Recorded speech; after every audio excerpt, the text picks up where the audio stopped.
back to another episode here at the Life and Business Trailblazer podcast. I am your host, Daniela G, and I am so glad that you are here, embarking on a new trail with me. Now, we are going through a seasonal phase in the podcast where I'm going to have seasonal co-hosts. So today, I am so excited to have my friend, Latoya B. I met her through a Kaplan course, and ever since then, we have been white on rice together. So Latoya, welcome to the show, and please tell the folks a little bit more about you. I'm Latoya B. I'm an entrepreneur. I own my own print-on-demand business, and I'm just excited to learn more about entrepreneurship. Awesome. Thank you so much for being here. And today's guest is a trailblazer in his own right. So I'm so excited to have him here.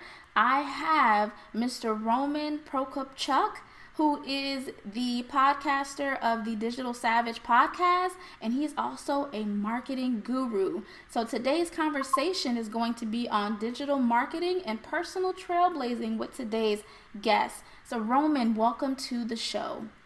Thanks, appreciate you having me on today. Exciting to have you here. All right, so we're going to actually start the podcast off with a podcast guest engagement question. And the overall purpose of this question is to kind of get you loose before we dive into the main topic for today. So Latoya, you have the floor. Roman, if you were to be able to meet anyone in the world, who would you meet and what would you say? That's a good question. I would say, honestly, at this point, I would say Jeff Bezos, just because of where his company is, how fast he grew it, and just that it's evolving, and with the whole pandemic thing, it's actually becoming even more. So basically asking him when he started out of a garage, how did he scale and automate things in terms of being a solely book business into one of, or if not the largest online retailers globally. Yeah, he's a great person that I would like to meet too, because he's like one of the richest person right now. He's like worth like something like $1 trillion because of everything that's been happening. So yeah, that's a great person to speak with. I think for me, if I could meet anyone, it would be Bozoma St. John, who is the chief marketing officer at Endeavor. I always talk about her because I love her so much. And what I would say to her is, man, how did you get your confidence? And how do you kind of teach people to be confident and comfortable in their own skin? That's what I would ask her. Latoya, who would you actually want to meet and speak to? If I can meet anyone in the world and speak with them, it would be Beyonce. Okay. I love Beyonce. I love her work ethic, and I would love to maybe even perform with her one day. Okay. Maybe I ask her, can I perform with her? Okay. All right. I mean, her music is good, so I definitely can see why you want to meet and speak with her. All right. Awesome. All right. So then I actually want to read Mr. Roman's bio. It's pretty awesome, and it's really humbling to see someone who has come from very humble beginnings be so successful. So Roman is a first-generation immigrant from Ukraine. He arrived in the U.S. with 6 other family members to a 2-bedroom apartment. Roman interned with the Secret Service and held a top-secret government clearance. He was forced to become a self-taught digital marketer as a result of the 2008 recession and fell in love with it. Roman has 11 years of experience leading digital teams in senior leadership roles on over 600 campaigns across many industries. He founded Nova Zora Digital in 2012. Roman is the host of the Digital Savage Experience podcast, a top 100 podcast on Apple Podcasts for how-to. He is a foster parent and has had 20 kids in his home since June of 2018. He became a foster parent by going through 5 miscarriages with his wife in 3 years, 2 of which happened on Christmas Day. With death, loss, and hardships, Roman pushes through no matter what. What a humbling bio. Man, I'm sure your experiences have really brought out strength and courage in you, right, Roman? Yeah, and it's one of those things where how do they define you, either positive or negative? Obviously, positives are learning experiences, Right. but making negative things like, grief, loss, sickness, and other things in terms of setbacks personally and professionally, and then harnessing it, taking something out of it, and applying it to become successful and focus as hard as you can on what you're doing now, and propel you to the next thing you may have to deal with that may be 10 times harder than what you went through. Right. And so, in reading your bio, we have an understanding of all the accomplishments that you've acquired since you've been in the marketing space. But tell us a little bit more about who you are. Like, what gets you up in the morning, and how do you forge a new trail on a daily basis? I think it's one of those things. I mean, we spoke on my show about kind of being an immigrant and coming from a country that's less, economically stable Right. and has a lot of corruption in terms of government. And when I came over, well, I was 5, but it was still under the Soviet Union. Ukraine was for 2 years. So I remember when I was little, standing in like bread lines with my mom for a few hours, having hot water shut off at night, just different things in terms of people kind of disappearing from the KGB. And it's just one of those things where I think a lot of immigrants, first generation immigrants and parents that immigrated here and they were born here as well, have kind of an understanding or kind of a grit about them that prepares them to kind of succeed and get through some things that I wouldn't say make other people soft in different upbringings, but definitely have an advantage in terms of going through that so early on. Right. And I think that when we have those humbling experiences, it really makes us a very wholesome people. I believe that people who don't have to work hard for something don't appreciate the value of something. But when you actually work and you put a lot of energy and effort into something, you appreciate the outcome so much more because you know that you invested a lot of time and energy in that one thing. And so when I was on your podcast, I was just talking about my experience and how we came to the U.S. in 1994 when I was 3. My parents had to adjust to a new environment. They had to adjust to the culture and still try to implement some of their own culture into the new culture. And so we've also had humbling experiences where our hot water was cut off for a long period of time and we had to boil water just to shower. So those humbling experiences really kind of make you appreciate the small things in life. And so it's really great that you've been able to overcome and you're sharing your story with a lot of people. It's really great. Yes, it's a very humbling experience for me. I'm very proud of you for being able to get over and overcome your past. Yeah. Now let's build up on the conversation by switching up gears and talking about how you became successful in marketing. Like, what steps did you take to get here? Well, I was getting into marketing in the first place was necessity. So as for my bio, I graduated with a degree in criminal justice from Rutgers University in 2007-2008.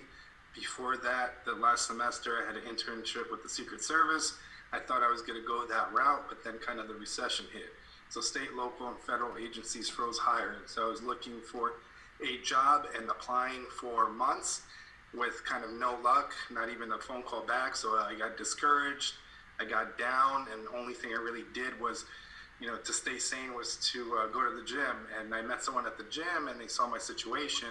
And they told me, after your workout, come to my car. I want to give you something, which could, lead to sketchy things in terms of, a business opportunity. But they opened their trunk and it was a packet about search engine optimization. So they said, my business needs this. So read this packet, go online for, a month or two, read up as much as you can, and you can, start this for my company. And that's kind of where I got my start. And then right after that company ran out of funds for marketing I was doing it for about 2 to 3 months. And then they basically said, you can put your resume out there, like no hard feelings, we're running out of funds or whatever because of the recession as well. So I did that. And then I got picked up by a company called LexisNexis. I started there as a contractor. That was another humbling thing. It was $16 an hour, so it was one of those things, I have a college degree, should I take this, that, or the other? But it was a good opportunity, and I kind of ran with it. And I started in search engine optimization, and as the internet was changing, social media was still its infancy, but I saw the connection in terms of the whole ecosystem. So I started with search engine optimization, moved into social media, organic social, paid search, content strategy, online reputation management, local search, and kind of diversified my skill set, because I knew you should really have a pillar of expertise, that you're the best at this one thing, but then understand that whole ecosystem around it, regardless of what you do or what industry you're in. So that's basically what I did. And in 2012, I started my company, and I've been running with it ever since. It's been a remote setup since then. So I've been remote, and the whole pandemic, work from home, and social distancing thing, and being at home doesn't necessarily bother me, other than the adjustment of having 4 foster kids in my home 24/7. But other than that, it's kind of business as usual. And so for a lot of people who've never heard of the term search engine optimization, can you kind of talk about what that is and why it's important for growing your business? Yeah, so it's basically optimizing a website, doing certain things. Either you should be worried about or concerned or thoughtful of the way a website is built. So the code itself, the content strategy, what you write and have on the front end. If you visit a website and you see, the text, the images, the video on a page, and basically it should have a strategy behind it, figuring out, what people are actually searching for and what the search intents are. And then link building component, which is relevant links pointing to your site that increase kind of the authority of your site. So basically, when you're searching for something, let's say, pizzeria in, Philadelphia, and it's in close proximity to you, and the website is optimized, they have a local profile, that makes it better. If you're optimized correctly and you're the number one in that space, you would be showing up as kind of the main result. Or if it's something informational, if you're looking for a question and you have that information and that page ranks for it, basically you're shown as a result. And the goal is to show up on the first page of Google as close to the first position. Now it's actually called position 0, like if you ever saw the knowledge base snippet. So a lot of the searches end on the actual search engine results page and don't even go to the website for informational searches. So that's also a goal, to optimize to have your answer show up on the search engine results page, to basically give that information and then have somebody come later. So it's basically doing certain things to your website, on-site, off-site, and technical, to have you show up for kind of your, target themes, topics, and keywords. And in terms of Google, there's about 200 to 300 algorithms that influence that, how your website ranks. And if you start doing some of the negative things in terms of to gain the system or get ahead, your website may get penalized, that you have to then go fix it and resubmit it. So there's kind of a lot of consideration and a lot of work behind the scenes. Interesting. So are there any sites that you know of that actually help entrepreneurs in finding appropriate keywords that can help them in their SEO building? Yeah, so before, if you had an account, a Google Ads account, and if you weren't running campaigns, you just sign up for Google Ads and you can utilize the keyword planner basically tool. Nice. Right now you actually have to have an active campaign running to use it. But another good option that's actually free, it's called Uber Suggest. So you put in whatever term and it finds kind of related terms to it, and oftentimes gives the search volume. Another good thing is you don't know the search volume, but if you type something into the search bar on Google and you see different things populate and there's a drop down. So anything related to that, that's what's being searched for frequently in order to show up for that. So if you have, a floral business or something in terms of related to that, if you start typing, you're going to get an auto population of about 5, 6, 7 things, and in order to show up for that, it has to be searched and kind of in demand as well. Okay. All right. I noticed Amazon does that. Yep, and that's a whole different beast in terms of kind of optimizing the listings themselves in terms of product listings for Amazon within Amazon. So that's like a whole other form of optimization as well. Interesting, interesting. So, being that you have experience with a lot of visible companies that operate in different fields and industries, what suggestions do you have for new or existing entrepreneurs on how they can actually build their brand awareness and audience? I know a lot of people who have been in a marketing space for decades. They always talk about building community first and then presenting a product. But if you're new in a space and you don't have a product yet, how do you actually build an audience and build more awareness of your brand?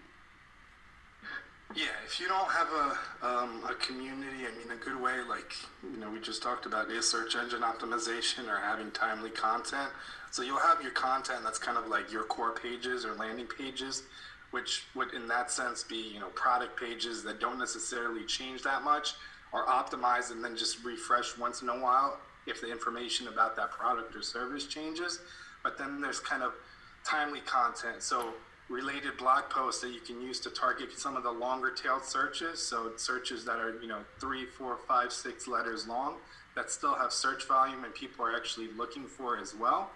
And you can also have, I recommend a lot of times having like a knowledge base. So a lot of how-to stuff related to your business that initially attract traffic that people looking for information about it and kind of draw those people into the website and then obviously present other information that are more transactional and navigational in terms of intents, basically information about your business, product, or service, why you're kind of better, what sets you apart from your competitors, and basically what you can do for that user visiting to your site. And I think obviously another free way is having a social media strategy, or at least for content.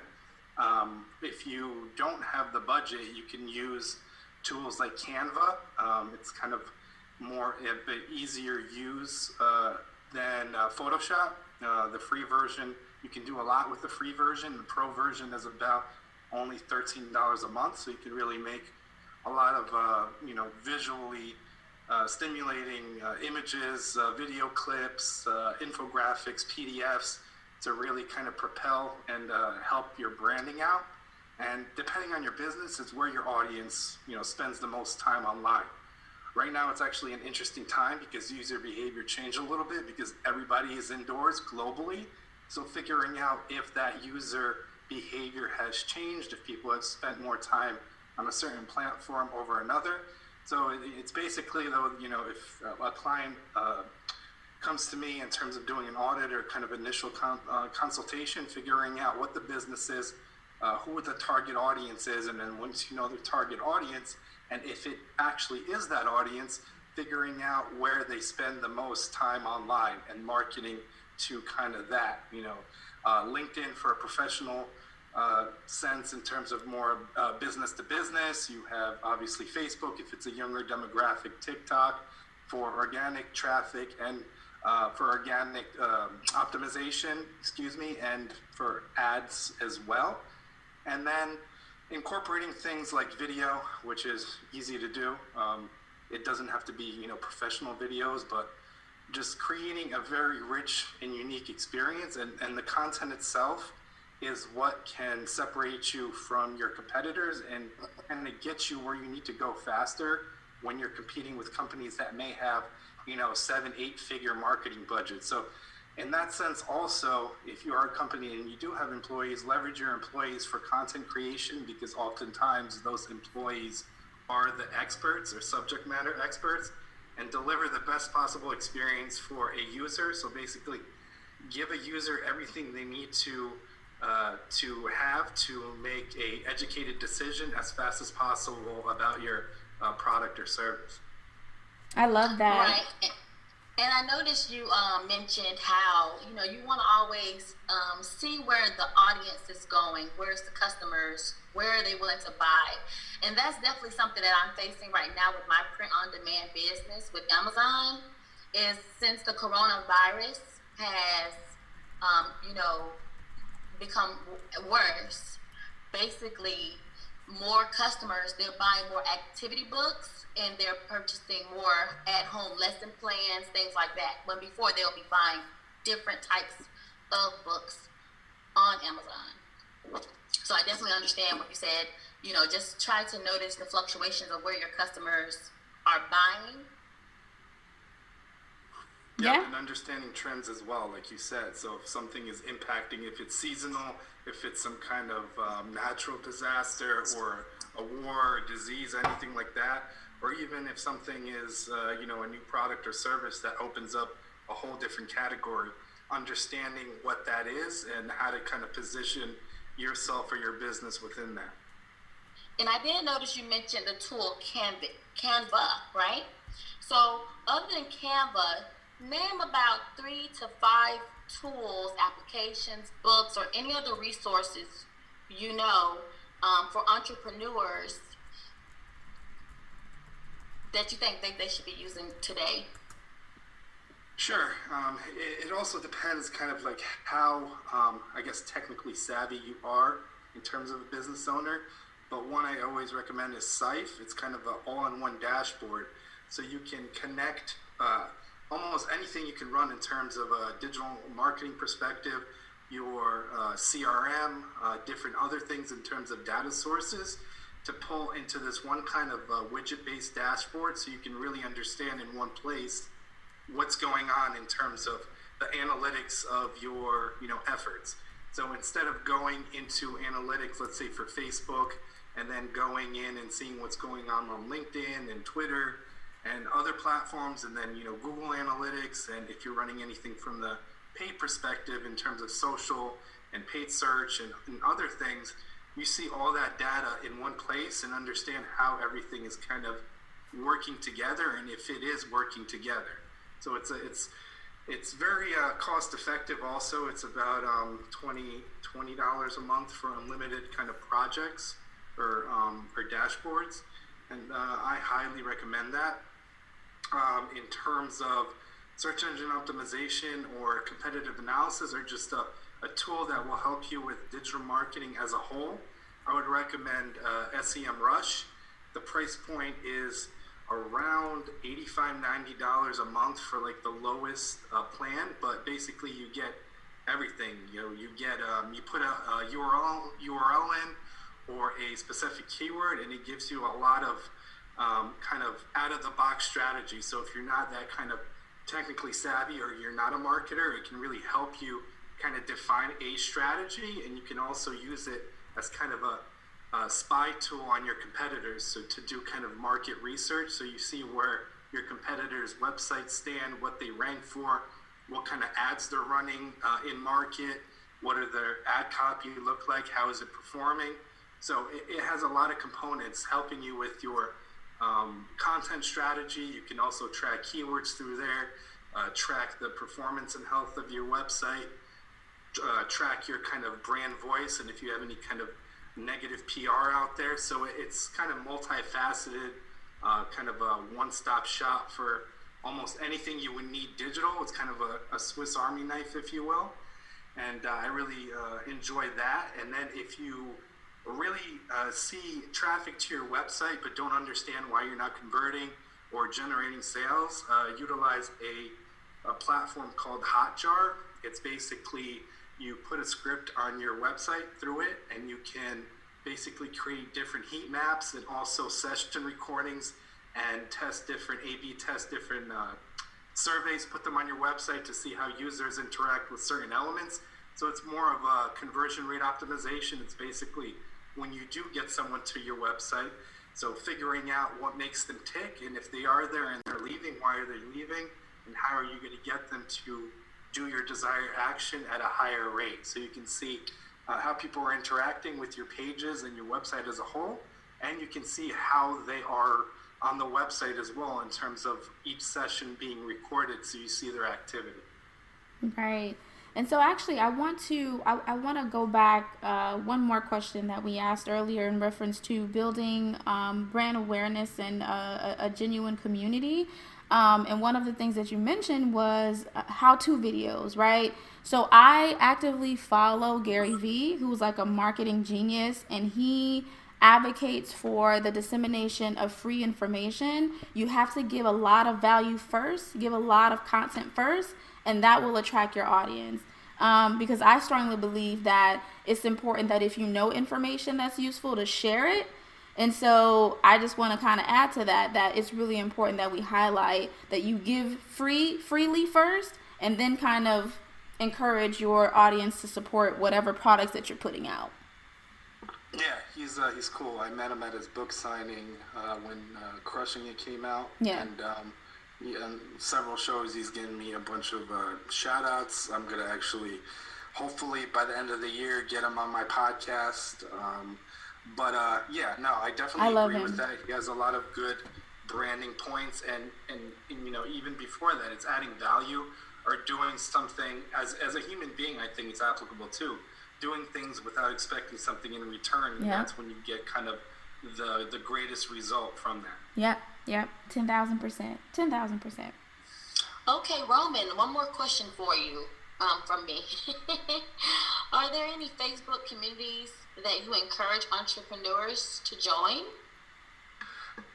I would just look for whatever's related to your space, honestly, and not just joining a group or a different other community on Facebook or connecting with people, just seeing also how active they are and how the discussion and engagement is in those groups. Because, I mean, one of the core things is basically networking. So in terms of a lot of the podcast groups that I'm in on Facebook, I've met a lot of people, I've networked with them, I went on their shows.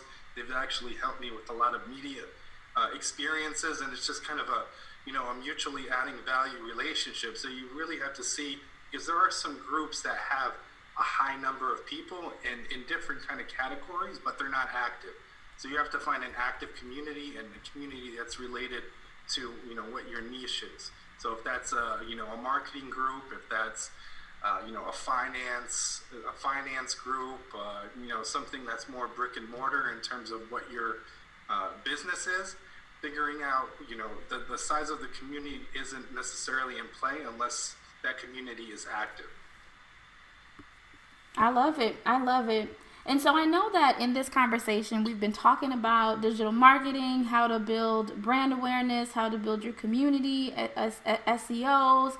We've talked about a lot of things that relate to just marketing. And so I want to pivot very, very slightly and kind of tap into the personal aspects that you have in your bio. And so I'm just curious as to how this journey started for you in terms of fostering various children. How did that start for you? Yep, so as you said, me and my wife have been on kind of an infertility journey.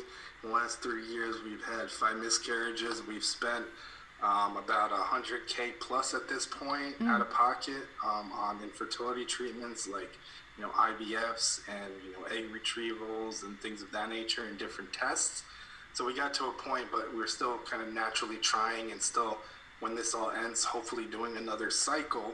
But we said, this is another means to, start our family as well as help other kids, because, we've heard horror stories, but also have friends before we became fostering, now we're foster parents, that, really helped and really impacted kids. And we got into it. It took us a year to get licensed. We had to do 42 hours of class time.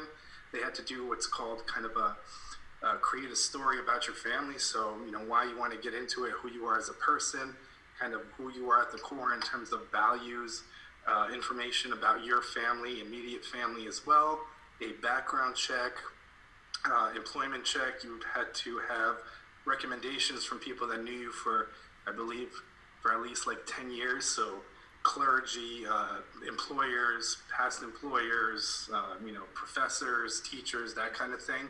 And then they would do a home inspection to get your home license too, because you can get to a point where, you're ready to get a license, but that component of making sure your home is safe, if they find something wrong that's technically wrong, somebody that was in our class had like some kind of wall thing that was like off. So the inspector came and like, you have to either, knock down this wall and make this change structurally, or you can't get your license. And, they said, we don't have like $20,000-$30,000 to make this change. So unfortunately, like dumb things like that get in the way sometimes in terms of bureaucracy. But we got licensed May 31st, 2018, and got our first placement June 1st, the next day. Oh man, that's awesome. And I know that Latoya has also done some work with some foster children when she was a life coach. So Latoya, you want to talk about that just a little bit and kind of how it relates to this conversation?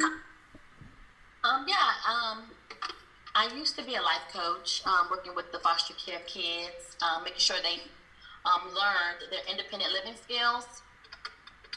And that would be just when they foster out of the foster home or their parents' home.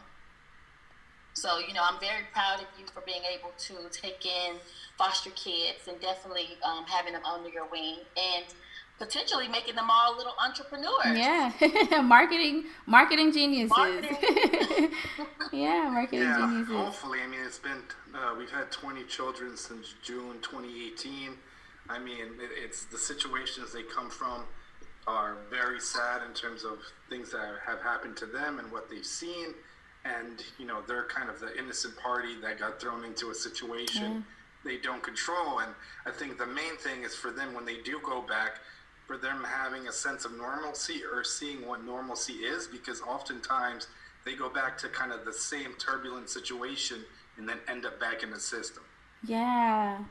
And it's like just a few days ago, I was having a conversation with my cousin about this and how I honestly feel that a lot of people, including myself, we've experienced trauma, and so for most people, it takes them a very long time to kind of figure out that they have had a traumatic experience, and it takes them a while to actually want to heal. And it's just so unfortunate that a lot of people just have to experience traumatic and chronic conditions that really impact them as an individual. And so if those people don't seek assistance, don't seek help, they end up causing more hurt to other people and to themselves than they do good. And so I think it's really important that we really self-heal, because those experiences can really affect us and our mindset and how we think of ourselves. And our mindset is truly important to our success and our thought of self-worth. That's what I believe. Yeah, I agree. And I mean, we've had all really young kids. So the oldest child we had was 9, and all the way to as low as 3 months old. So a lot of the kids won't remember a lot of the things that we've experienced with them or shown them or taught them.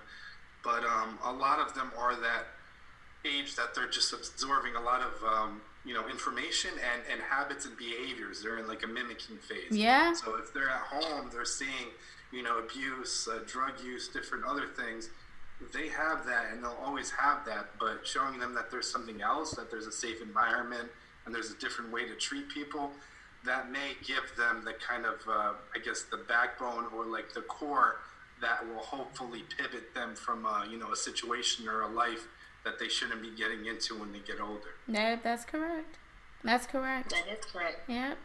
I love it. So we've really enjoyed our conversation here with you, Roman, and I could speak to you, or we could speak to you forever, for a very, very long time, but you have kids to watch, and so we're not going to hold you up anymore for this evening. And so I now want to navigate into the segment of the show that is known as Inspiration Avenue, which is where you will share a quote or adage that resonated with you in your life, and then you will share why it was impactful.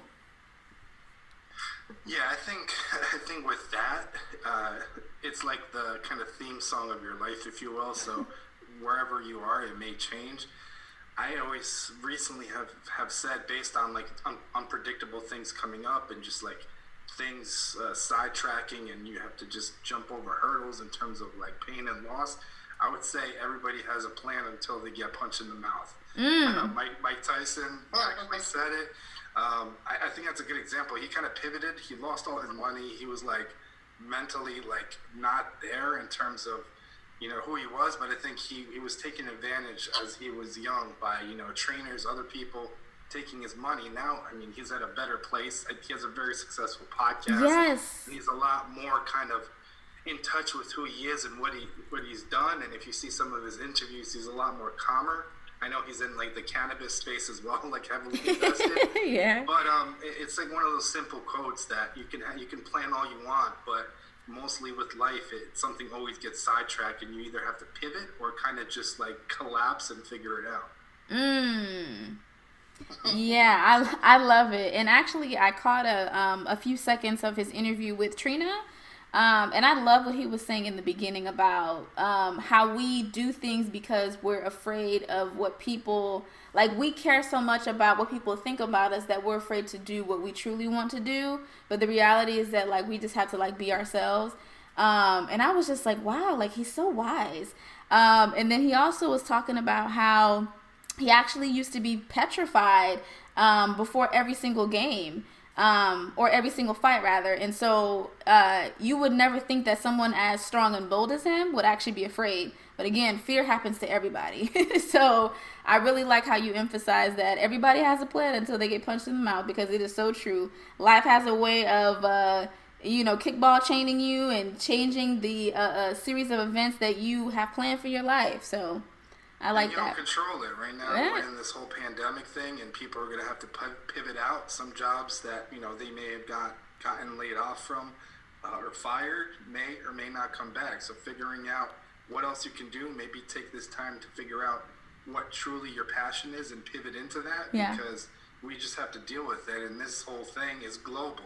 Yeah. So, I mean, it's a global economy, and now it's at a standstill. I mean, the world itself is losing, you know, trillions of dollars, and we just have to figure it out and not kind of live in fear of it. Right. I love it. All right. Well, then, with that being said, we're going to go ahead and close out this conversation. But before we let you go, Roman, please tell our guests where they can find you. Yep. So I really appreciate you having me on. If you Google my name, Roman Prokopchuk, obviously the last name is a little hard, but if you get it as close enough, I'm like the #1 Roman Prokopchuk in the world. There are others. So you can find me on every social platform. So if you have a digital marketing question, a question about foster care, my immigrant journey, just feel free to shoot me a message. My company is Nova Zora Digital, so you can go to novazoradigital.com, and if you have any questions in terms of marketing, you know, fill out a form, and I'll be happy to get back to you or have somebody get back to you.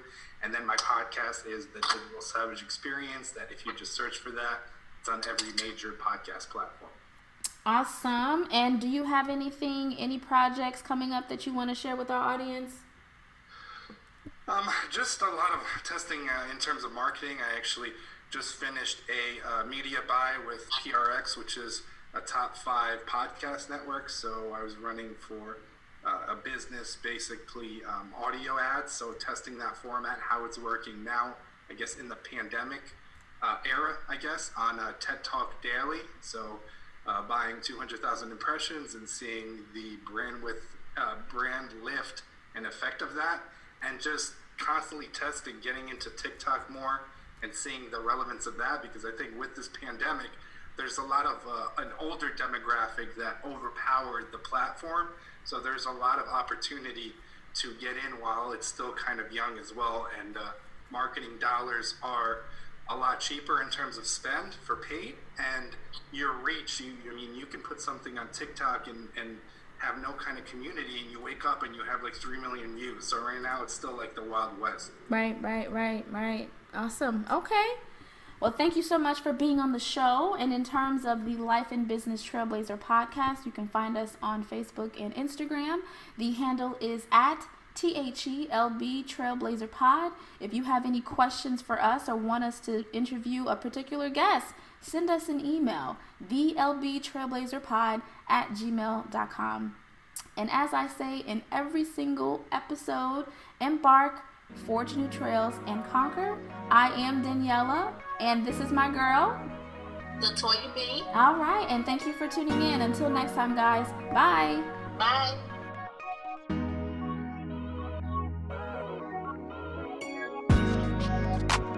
Bye.